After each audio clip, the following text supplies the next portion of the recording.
বাবা, কোনো পুরুষ যদি আমাকে দেখতে আসে তাহলে আমি কিন্তু কারোর সামনেই যাব না, বলে দিলাম। এতে আমার বিয়ে হলে হবে, নইলে হবে না, আমার কোনো আফসোস নেই। আমি এইভাবে নিজেকে দেখানোর জন্য সামনে যেতে পারবো না। মেয়ে দেখতে আসলে কিভাবে খুঁটিয়ে খুঁটিয়ে দেখে তা তো সবাই জানেন। মেয়ে মানুষ দেখুক, সমস্যা নেই, কিন্তু পুরুষ মানুষ কখনোই না। মেয়ে ইনশিয়া কথা চিন্তায় পড়ে গেলেন বাবা বেলাল হোসেন। মেয়ে যে পর্দাশীল, মাহারাম নন মাহারাম মেনে চলার চেষ্টা করে সেটা বাড়ির সবাই জানে, আর তাকে এই ব্যাপারে সহযোগিতাও করে, কিন্তু ছেলে পক্ষকে মুখের উপর নিষেধ করবে কিভাবে সেটাই বুঝতে পারছে না। এদিকে ছেলের বাড়ি থেকে সবাই রওনা দিয়ে দিয়েছে। ছেলের ফুপা, মা, ফুপু, বোন, ভাই, ভাবি মোট 6 জন আসার কথা বলেছে। এই তো কিছুক্ষণ আগে জানালো তারা গাড়িতে আছে। বিষয়টা ইনশিয়া জানতো না। তাকে জানানোর পর সে বিষয়টা একেবারে নাকচ করে দিয়েছে। বেলাল সাহেব মেয়েকে খুব ভালোবাসেন। তিনি মেয়ের সব কথার হ্যাঁতে হ্যাঁ আর নাতে না মেলাতে ব্যস্ত।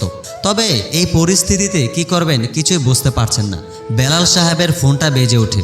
হাতে নিতেই দেখে ছেলের মা কল দিয়েছে। রিসিভ করতেই কাউকে বাহিরের দিকে একটু এগিয়ে যেতে বলেন, যেন বাড়ি চিনতে অসুবিধা না হয়।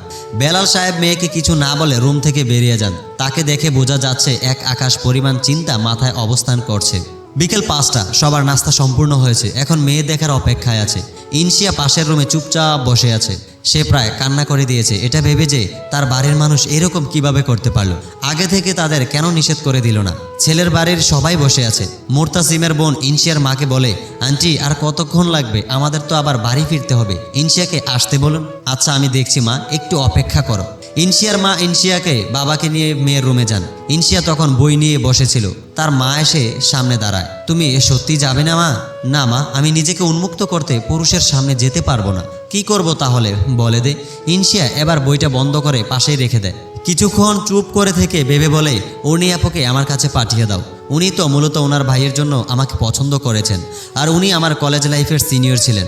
উনি খুব ভালোভাবে আমাকে চেনেন এবং জানেন। আমি আমার বিষয়টা ওনাকে বলে উনি নিশ্চয় বুঝবেন। ইনশিয়ার মা বেলাল সাহেবকে বাহিরের রুমে গিয়ে উনি অর্থাৎ মুরতাসিমের ছোট বোনকে ডেকে নিয়ে আসতে বলে। বেলাল সাহেব আর দেরি না করে সেখানে গিয়ে উর্নিকে বিষয়টি জানায়। উর্নিও আর দেরি না করে তার বড় ভাবিকে নিয়ে দুজন মিলে ইনশিয়ার কাছে এসে দাঁড়ায়। ইনশিয়ার হাতে হাত রেখে আশ্বাস দিয়ে বলে, কি হয়েছে আপু? ইনশিয়া আমতা করে বলে, আসলে কিছু হয়েছে, নির্দ্বিধা বলতে পারো তুমি। যাচ্ছ না কেন সবার সামনে? আপু সোজা সাপটা কথা বলে দিলেই হয়। আপনি তো আমাকে যথেষ্ট চিনেন। হ্যাঁ চিনি বলেই তো আমি তোমার কথাটা বাসায় বলেছি। তুমি আমার ভাইয়ার জন্য একদমই মানানসই। কিছু হয়েছে ইনশিয়া? বড় বোন ভেবে বলতে পারো। মুরতাসিমের বড় ভাইয়ের বউয়ের কথা শুনে আর উর্নির কথা শুনে ভরসা পায় ইনশিয়া। তার মা এবার তাদের 3 জনকে রুমে রেখে বাহিরে রুমে যায়। ইনশিয়া একটা দীর্ঘ নিঃশ্বাস নিয়ে বলে, আসলে আপু মেয়ে কিভাবে দেখে সেটা সকলেরই জানা। অধিকারও আছে হয়তো বিয়ের আগে খুঁটিয়ে দেখার, কিন্তু আপু আমি কোনো পুরুষের মানুষের সামনে যেতে পারবো না। বাহিরে আর যারা বসে আছেন মেয়ে মানুষ, তারা এসে আমাকে এইখানে দেখতে পারেন যেভাবে ইচ্ছা। উনি বিষয়টা নিয়ে আগে ভাবেনি। সে নিজেও জানে ইনশিয়া এরকমই মেয়ে, আর তার ফুপু তো পুরো ব্যাকডেটেড মানুষ। হাঁটা চলা থেকে শুরু করে চুল অবধি সব দেখবে। ইনশিয়া যেভাবে চলাচল করে অভ্যাস, তার বিপরীতে তো যেতে বলতে পারে না তারা। মুরতাসিমের বড় ভাবি বলে ওঠেন, ইনশিয়া 2 জন অভিভাবক হিসেবে এসেছেন, আমার ফুপা শ্বশুর আর তোমার ভাইয়া।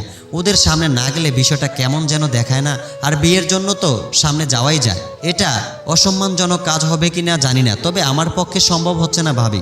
আমাকে বাবা আগে জানায়নি, বাবা জানালে এই অবস্থা হতো না।